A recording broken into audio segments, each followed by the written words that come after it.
If you like this video, click like. If you want to continue to follow our adventure, hit subscribe.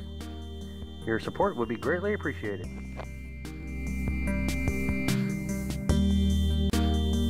Hello, Little House on the Road subscribers and followers. I don't know if a lot of people understand how YouTube works, but a lot of people have been with us for a very long time, knows everything that we've already communicated and documented, and but every day new people are coming in and they got questions and they want to be answered, and there's variations of how they ask the question. So a lot of times, I think folks are going to say, well, you're just repeating old subjects. And of course, I don't mean to repeat old subjects, but I also want to make sure that everybody understands everything that we're trying to do, everything that we do, so they can have a chance to experience this life. I got a lady who is building a teardrop camper, and every day she tells me, how I'm helping her. She says she takes notes on things. And occasionally she'll find something new in one of my videos that she hadn't thought about before. And she's been with us for a couple months now, I would think. And just the other day she said, "Oh, I didn't think about laundry. Thank you." Well, that's good. I'm glad she got something out of a newer video that she hadn't gotten out of the older videos. So along that line, I'm going to go over these four of these basic things that we consider to keep the house going, keep the home going. That's our home. Okay, electric. What do we do about electric? Well, what we do is we have this 2,000 watt inverter generator electric. We don't need a lot of electric, and actually if we make other choices about our refrigerator, we probably need less electric. But I believe that it's cheaper to run this generator than it is to run propane, and I don't know if propane refrigerators actually cool your product down as cool as this refrigerator does. So and so we have electric for the refrigerator and our computers. We run LED lights, so that takes very little electric.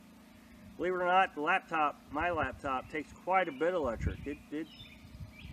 So anyway, our electric is generated by the generator.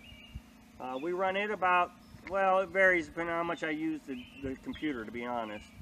But anywhere from 4 to 6 hours we run the generator.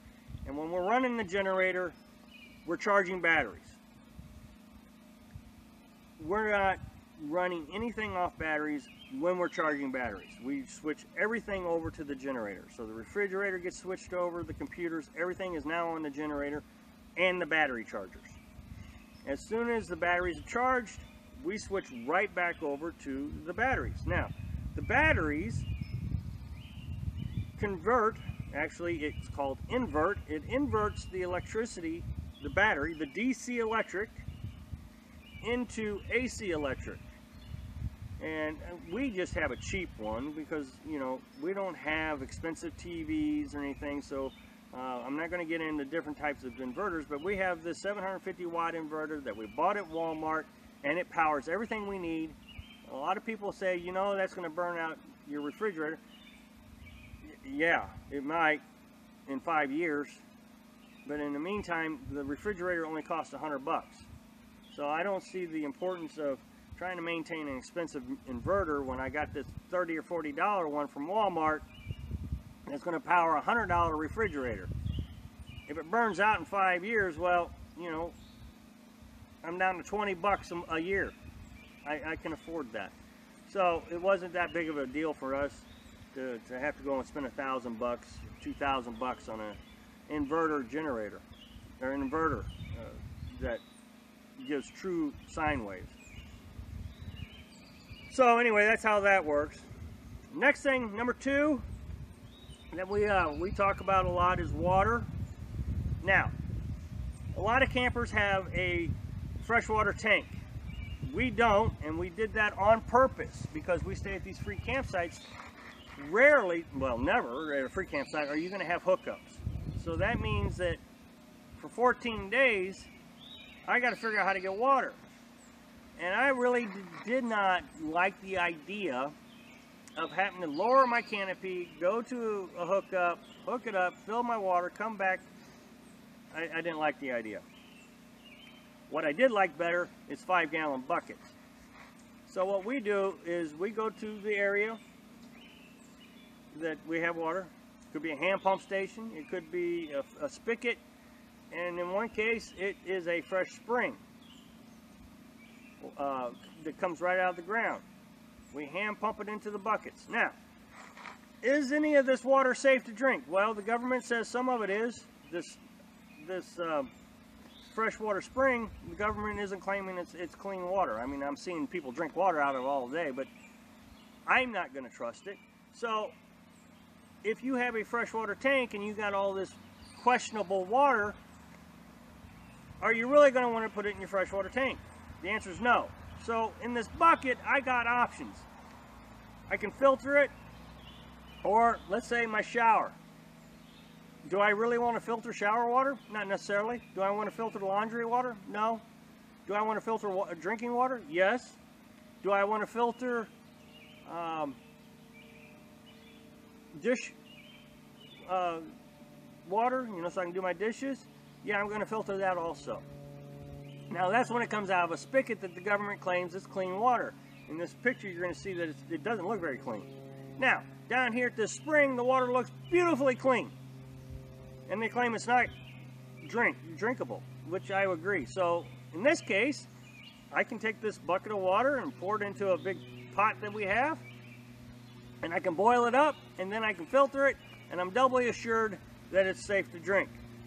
And we've been drinking it for several days, and I feel fine, and I don't even feel like there was even a safety risk. Now, if you have a clean water tank and you're trying to do this, you're going to have to move around to get water.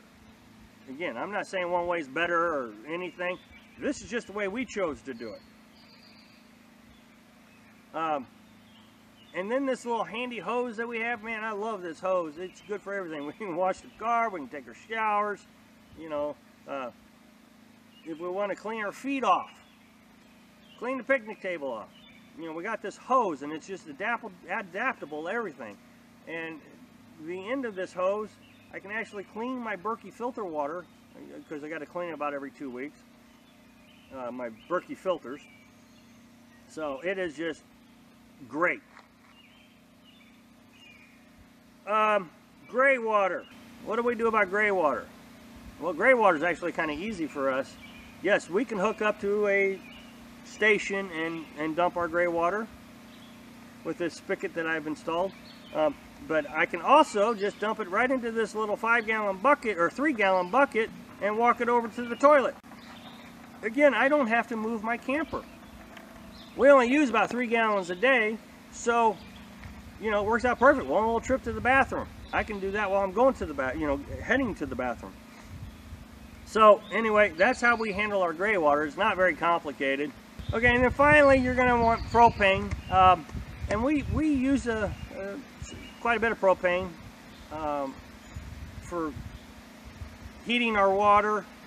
Again, we don't have a hot water heater, so we heat it in this pan. It's and I feel like we actually save because we're not having to heat water that we're not using. I only heat the water that we're going to use. We only heat the water that we're going to use for the shower.